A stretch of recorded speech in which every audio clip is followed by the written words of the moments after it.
The diner went silent before anyone understood why. It started with a sound, sharp and sudden. A coffee cup hit the floor. Porcelain shattered. A chair scraped back violently, and in the center of it all stood an elderly woman, her hands trembling, her purse hanging loosely from her wrist. She hadn't raised her voice. She hadn't insulted anyone. She had simply asked for a refill. But the man towering over her wasn't interested in reason. He was loud, performative. The kind of person who mistakes intimidation for strength. A few customers lowered their eyes, others froze mid-bite. No one moved, no cameras were rolling, no security guard rushed in, no dramatic music played in the background, just fluorescent lights buzzing overhead, and tension thick enough to feel in your chest. The man leaned closer, invading her space. She stepped back, and then it happened. A sharp, disrespectful slap, not brutal, but humiliating. The sound echoed louder than it should have. A collective gasp followed. Time slowed. The woman didn't fall, but her dignity nearly did, and that's when something changed. Not loudly, not violently, quietly. Near the entrance, a man who had been standing unnoticed set down his phone. He hadn't reacted at first, hadn't rushed forward, but now he was watching. Really watching. His expression didn't explode with anger. It tightened, measured, controlled, intentional. He didn't look like someone seeking attention. He looked like someone calculating restraint. The bully kept talking, unaware, still posturing, still performing, still assuming no one would challenge him. But the energy in the room had shifted, because the man near the door wasn't just another customer. He wasn't panicking. He wasn't shouting. He wasn't recording for social media. He simply started walking forward. Calm steps. Steady breathing. No rush. And somehow, that was more unsettling than any scream could have been. The elderly woman hadn't noticed him, yet. The bully hadn't either. But several diners had, and the whispers began. Because some people recognized that face. Not from tabloids, not from gossip, but from something else. Discipline, composure, a reputation built on quiet strength. The man stopped a few feet away. The bully finally turned, and in that split second, before a single word was spoken, the entire balance of the room shifted. Before that moment, she was just Mrs. Harper. To the staff. She came in every Sunday at exactly 1:15 p.m. Same booth by the window. Same order. Chicken soup, tea with lemon, and a slice of apple pie she never fully finished. The waitresses knew her story in fragments. Widowed 8 years ago, one son. Didn't talk about him much. She was polite in a way that felt old-fashioned, always saying please, always stacking her plate slightly to help the staff, always leaving a folded tip beneath the receipt. She wasn't loud. She didn't demand attention. If anything, she tried to take up less space than she deserved. That afternoon had started no differently. She'd smiled at the hostess, complimented the cook, asked about someone's college exams, normal, quiet, peaceful, until the mood changed. The man who confronted her wasn't a regular. He came in with noise, heavy footsteps, louder laughter, exaggerated gestures, the kind of energy that seeks a stage. At first, it was just impatience. He didn't like waiting, didn't like being corrected, didn't like that someone gently asked him to mind the space between tables when he bumped into her chair. It was a small request, polite, reasonable, but fragile egos don't respond well to calm boundaries. Witnesses later said he seemed irritated by how unbothered she was. She didn't argue, didn't escalate, didn't insult him. She simply repeated, "It's all right," when the staff tried to intervene. But sometimes silence doesn't diffuse tension. Sometimes it exposes insecurity, and insecurity reacts loudly. When he raised his voice, the room stiffened. When he stepped closer, people noticed. When he crossed the line, everyone felt it. But here's what made the moment heavier. She didn't defend herself. not because she couldn't speak, but because she had lived long enough to know that some arguments aren't worth winning. Her hands trembled not from fear, but from shock. The kind of disbelief that comes when someone forgets basic decency. What the bully didn't know was simple. She wasn't isolated in life, she just valued privacy. Her son had grown up protective, but disciplined, strong, but measured. He had been taught something she believed in deeply. Power without control is weakness. She rarely mentioned him because she didn't need to. She didn't build her identity around someone else's reputation, she built it around kindness. And that afternoon, he wasn't there by coincidence. He had planned to meet her, had arrived slightly late, had been watching from the entrance just long enough to understand the situation. Not reacting immediately wasn't hesitation. It was assessment. There's a difference. While the bully saw a fragile widow standing alone, her son saw something else. Disrespect. And a moment that required precision, not emotion. The room didn't yet realize who was standing near the door, but some felt it. That shift, that tightening of air. Because sometimes authority doesn't announce itself. It simply enters. The bully continued speaking, unaware that the narrative had already changed, unaware that his audience was no longer entertained, unaware that the woman he tried to embarrass was deeply loved, and that love was walking toward him, slowly, calmly, without theatrics. The diner hadn't returned to normal. It couldn't.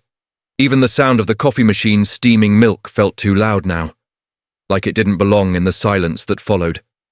The bully was still talking, still, pacing slightly, still throwing half-finished sentences into the air, trying to rebuild control over a moment that had already slipped from his grip. He laughed, but it sounded forced. He gestured toward the shattered cup on the floor as if that justified everything. Mrs. Harper remained standing. One of the waitresses gently touched her arm, whispering something reassuring. She nodded, though her eyes were distant, processing what had just happened more than reacting to it. And then there were the footsteps, measured, unhurried, each one soft, but deliberate. The man from the entrance moved forward without spectacle, no dramatic push through tables, no raised voice demanding attention. He didn't need theatrics. His posture alone shifted the air. Shoulders relaxed, chin level, eyes focused. He wasn't storming into conflict, he was entering it. There's a difference. The bully noticed movement in his peripheral vision. He turned halfway, then fully. Their eyes met. For a second, neither spoke. No music, no applause, no gasps, just recognition. Because even if he didn't immediately place the face, he recognized the composure, and composure in moments of chaos can be unsettling. The bully straightened his back slightly. Not in fear, not yet, but in recalculation. "Is there a problem?" the man asked. The voice was low, even controlled. It wasn't a threat. It wasn't aggressive. It was an invitation to explain. And somehow that was more confronting than anger would have been. The bully scoffed. "It's none of your business." Predictable response, an attempt to reclaim dominance. But the man didn't flinch, didn't step closer, didn't escalate. He simply shifted his attention briefly to Mrs. Harper. "Are you okay?" She looked up at him. Recognition softened her expression instantly. Not surprise, not shock, just relief. A small nod. That was enough. The bully saw it, and something flickered across his face. Because now this wasn't random interference. This was connection, real connection. And suddenly he wasn't just confronting an elderly woman. He was standing between a mother and her son. The dynamic changed, subtly, powerfully. Other diners began whispering. A name passed from one table to another. Some people reached for their phones, not to record violence, but to confirm what they were seeing. Because the man standing calmly in the center of the room wasn't known for chaos. He was known for discipline, for humility, for quiet strength on and off screen. and that reputation carries weight. The bully tried one more time to perform. "You think you're tough?" he muttered, but the words lacked conviction. The response came without hesitation. "I think this is over. No shouting, no dramatic pause, just a boundary, clear, direct, unmovable. There are moments in conflict where escalation feels inevitable. This wasn't one of them, because true control doesn't need volume. It needs certainty." The bully looked around. The room wasn't backing him anymore. The laughter he had entered with was gone. The imaginary audience had disappeared, and in its place stood something heavier: accountability. He adjusted his stance, glanced toward the exit, back toward the mother, back toward the son, weighing pride against consequence. Silence stretched longer than anyone expected, and in that silence, the tension peaked. Not because someone was about to swing, but because someone was deciding whether to continue. The son didn't move, didn't threaten, didn't posture. He simply held the space. And sometimes, holding space is the strongest position of all. The tension didn't explode. It compressed, like air before a storm that never quite breaks. For a long second, no one moved. The bully's jaw tightened. His shoulders were still squared, but the exaggerated confidence from earlier had drained away. The performance energy was gone. Now it was just him, and a room that wasn't on his side anymore. The son didn't step closer, didn't invade space, didn't clench his fists. He simply stood steady, grounded, balanced, fully present. There's something disarming about someone who refuses to match chaos with chaos. The bully tried to speak again, but his tone had shifted, less volume, less certainty. "You don't know what happened," he muttered. The response came evenly. "Then explain." No sarcasm, no mockery, just a direct invitation. That's when the real shift occurred, because bullies thrive in noise, not clarity. When forced to explain themselves calmly, the foundation cracks. He glanced around the diner again. The same people, who had avoided eye contact earlier, were watching openly now. Not hostile, not aggressive, just aware, witnesses, and accountability feels heavier when it's quiet. Mrs. Harper had taken a seat again. One of the waitresses crouched beside her. She wasn't crying, she wasn't dramatic, she was composed. The way someone becomes after realizing support has arrived. The son noticed the red mark on her cheek. He inhaled slowly, not sharply, not emotionally, just controlled. That breath mattered, because that was the moment he chose. Restraint over reaction. He could have escalated. He could have demanded apologies louder than necessary. He could have turned it into a spectacle, but he didn't. Instead, he shifted the focus away from ego. "You crossed a line," he said calmly. "And you know it. Not an accusation, a statement, and statements are harder to argue with." The bully swallowed, his posture adjusted again. Less expansion, more containment. There's a psychology to dominance. When someone refuses to feed it, it collapses inward. "What do you want?" the bully asked. The question was revealing. He expected a demand, expected humiliation in return, expected retaliation. Instead, he got something unexpected. "I want you to walk away," the son replied. "No threats attached, no countdown, just a clear path out. It's difficult to fight someone who isn't fighting you." Silence filled the diner again, but this time it felt different, less volatile, more decisive. The bully looked at Mrs. Harper, then at the shattered porcelain, then back at the son. For the first time since he walked in, he wasn't performing, he was thinking. And thinking disrupts impulsive behaviour. "I didn't mean," he started, but the sentence didn't finish. Because intention wasn't the point. Impact was. The son didn't interrupt. He didn't raise an eyebrow. He didn't lean forward. He simply waited. That waiting created pressure stronger than shouting ever could. The bully's shoulders dropped, a subtle surrender, not to physical force, but to emotional gravity. He reached into his pocket, pulled out cash, and placed it on the counter, more than enough to cover damages. No one asked him to. That decision came from internal recalibration, and that's the true shift. Not domination. Correction. He stepped back. One more glance at the sun. This time, not defiant, not mocking, just aware. Aware that the situation could have gone differently. Aware that he had misjudged the room. Aware that strength doesn't always announce itself loudly. Without another word, he turned and walked toward the exit. The bell above the diner door chimed softly as it opened, and then closed. The air released. Chairs creaked as people shifted. Breathing returned to normal rhythms. But something deeper lingered.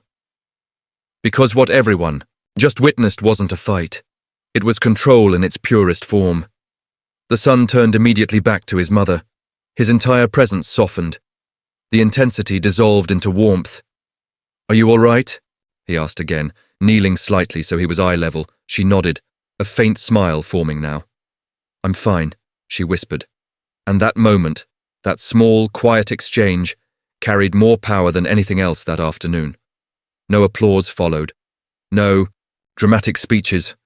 Just a mother reassured, a boundary enforced, a lesson delivered without violence. The staff thanked him quietly. He nodded. No ego, no grandstanding. Because the goal was never to win. It was to protect. And in a world where escalation is expected, he chose something stronger. Composure. By evening, the story had already started spreading. Not because someone filmed a knockout, not because tables flipped, not because of some explosive confrontation, but because people in that diner couldn't stop talking about what didn't happen, and that's where the internet got it wrong. Within hours, versions of the story began circulating online. Some posts exaggerated the slap into something far more violent than it was. Others invented a dramatic showdown, claiming the bully was put in his place physically. A few even described a fictional fight scene worthy of an action film, but the truth was quieter and far more powerful. There was no punch thrown in return. No revenge moment. No public humiliation. What happened instead was something many people aren't used to seeing.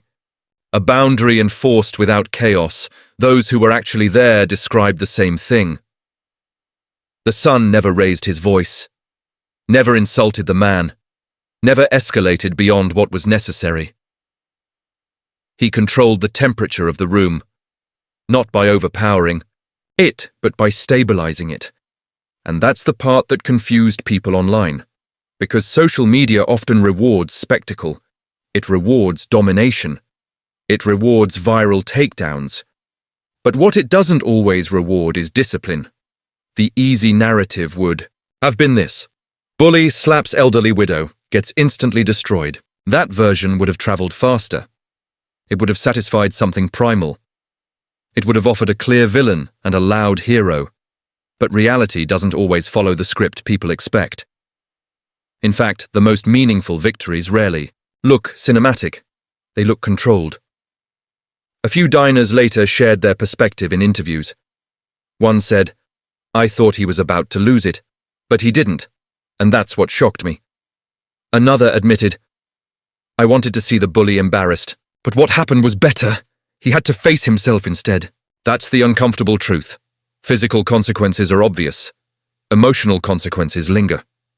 When the bully left the diner, he wasn't bruised, he wasn't bleeding, he wasn't carried out. He walked out on his own. But he walked out different. Then he walked in. Because he lost the audience. He lost the control. He lost the narrative. And sometimes that's heavier than a public defeat. The son understood something many people don't.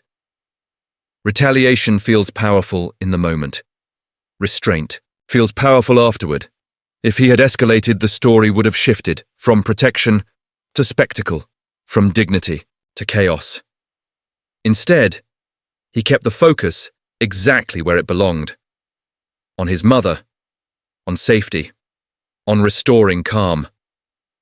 There's also something else people misunderstood. They assumed his composure came from physical confidence alone.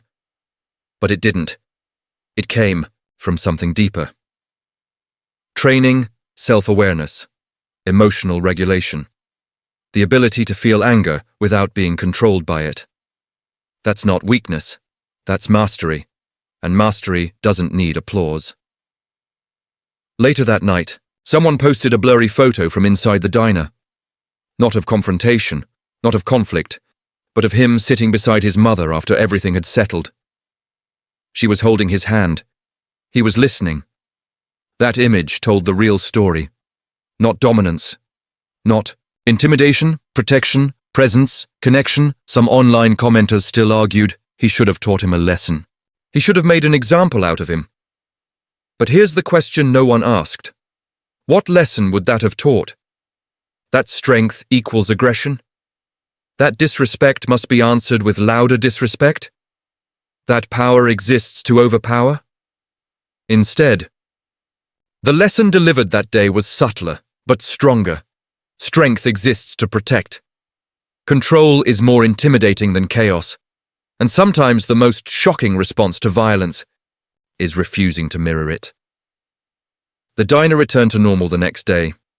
The broken cup was replaced. The tables reset. Mrs. Harper came back the following Sunday. Same booth, same tea with lemon. The red mark on her cheek had faded, but the memory hadn't. Not of fear, of reassurance. Because when she looked up and saw her son standing there calmly, not exploding, not reacting impulsively, she saw something far more meaningful than retaliation. She saw stability, and in a world that often escalates, everything for attention, that stability felt rare. The internet may always need a winner, but inside that diner there wasn't one. There was simply a line crossed, and then restored. No trophies. No dramatic headlines required, just a reminder that real power doesn't need to prove itself loudly. It proves itself by choosing when not to act. Long after the diner returned to its usual rhythm, something about that afternoon lingered. It wasn't the shattered cup. It wasn't the raised voice. It wasn't even the slap. It was the restraint. Because restraint is harder to process than reaction.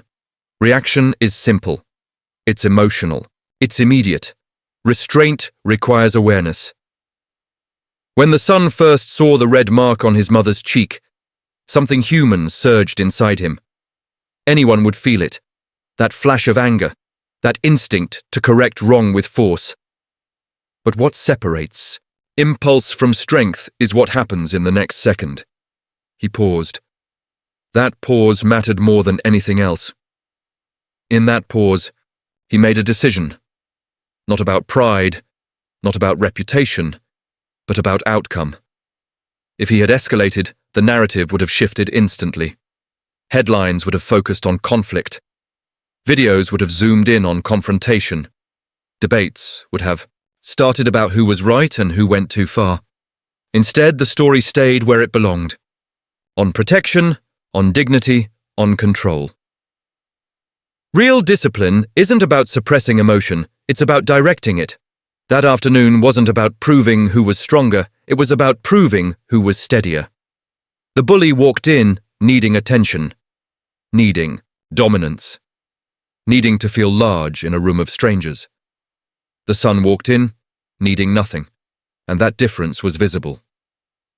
People often misunderstand calm individuals. They assume silence equals weakness. They mistake patience for passivity. But true. Composure is active, it's chosen, it's deliberate. When he said, "This is over," he wasn't asking. He wasn't negotiating. He was setting a boundary without drama. Boundaries don't need volume, they need certainty, and certainty radiates. That's why the room shifted.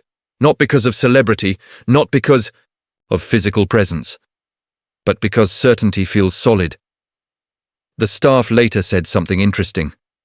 They said they felt safer not because someone famous was there, but because someone stable was there. Stability changes the atmosphere. It lowers adrenaline. It redirects chaos. It makes other people breathe again. After the bully left, the son didn't lecture him. He didn't chase him outside. He didn't gather the diners for applause. He turned immediately back to his mother. That action revealed his priority. Not dominance, not ego. Protection. He knelt slightly to meet her eye, level. Spoke softly. Asked if she needed anything. That shift from firm authority to gentle reassurance happened seamlessly, and that seamlessness told a bigger story.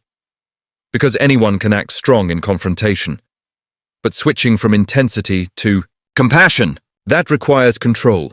True power is flexible. It adjusts to the moment. It knows when to hold firm and when to soften. And perhaps the most overlooked part of the entire incident was this. He didn't humiliate the bully. He didn't demand a public apology. He didn't force shame upon him. He allowed him to walk away with dignity intact. Why? Because humiliation rarely reforms behaviour. It hardens it. Accountability without humiliation leaves space for growth.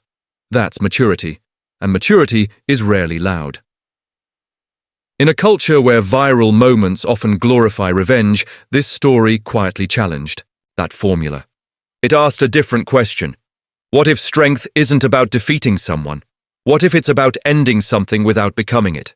The son didn't mirror aggression. He absorbed it, redirected it, neutralized it. That takes far more internal strength than throwing a punch. Later that evening, when he dropped his mother home, she thanked him, not for defending her physically, but for staying calm. She told him something simple. I was more proud of how you handled it than if you had lost control. That's the lesson. Losing control might satisfy the moment. Keeping control builds legacy. Because people remember how you made them feel under pressure. The diners remembered steadiness. The staff remembered safety. His mother remembered reassurance, and even the bully likely remembered the feeling of standing in front of someone who didn't need to shout to be heard. In the end, no one walked away bruised, but many walked away changed, not by force, by example. And maybe that's the most powerful outcome possible. By the next week, the story had travelled far beyond that small neighbourhood diner. But interestingly, the versions that lasted weren't the exaggerated ones. They weren't the dramatic rewrites. They were the quieter retellings, the ones that focused not on what was done, but on what was prevented. Because deep down, people recognized something rare in that moment. Not dominance, not revenge, control. In a world that monetizes outrage, restraint feels almost revolutionary. People replayed the scene in their minds. The shattered cup, the silence, the calm steps forward. The steady voice, the simple words, this is over. No insults, no raised fists, no spectacle, and that absence of chaos became the most powerful detail of all. Mrs. Harper returned to the diner the following Sunday, same booth by the window, same tea with lemon. But this time, something was different. Not fear. Not hesitation. Confidence. She wasn't walking in as someone who had been humiliated. She was walking in as someone who had been protected, with dignity intact. The staff greeted her warmly. Regulars nodded in quiet acknowledgement. The diner hadn't become famous. It hadn't turned into a viral landmark. It simply became a place where a line was crossed and then restored. And that restoration mattered. Because most viral stories end in escalation.